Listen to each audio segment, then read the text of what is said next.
के बीच आए हैं जो यूपी से चल कर रहे हैं। 10 मिनट का समय प्रेम से लड़ना है, भाईचारे के साथ लड़ना है, बल के साथ। और जो हमारे पहलवान हैं उनसे आग्रह करूंगा आप एक अच्छे पहलवान माने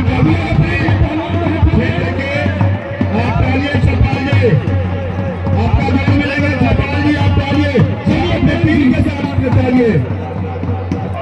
ये भैया यूपी लाइन में बोलो, मैं तमाम पहलवान से आपका जोड़ मिलेगा, सभी पहलवान पहले आपका जोड़ मिलेगा।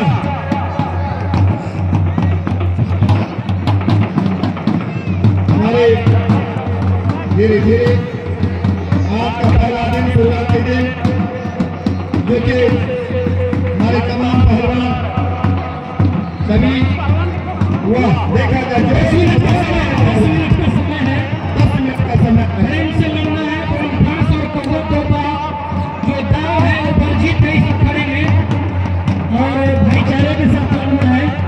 आप लोग सम्मानित हैं, सीनियर पहलवान हैं, आपसे ही देखकर जो छोटे मोटे और स्थानीय पहलवान हैं सीखेंगे। इसीलिए प्रेम से भाईचारे के साथ यूपी और बिहार के बीच मामला का कल इसका फाइनल में हम लोग कर रहे हैं। कल इससे और बड़े बड़े पहलवान जो दिल्ली से चलकर हम लोगों के बीच आ रहे हैं भाई जाकर के फिर कहा हुआ ये अच्छा कलाकार है। हमारे दोनों पहलवान के देख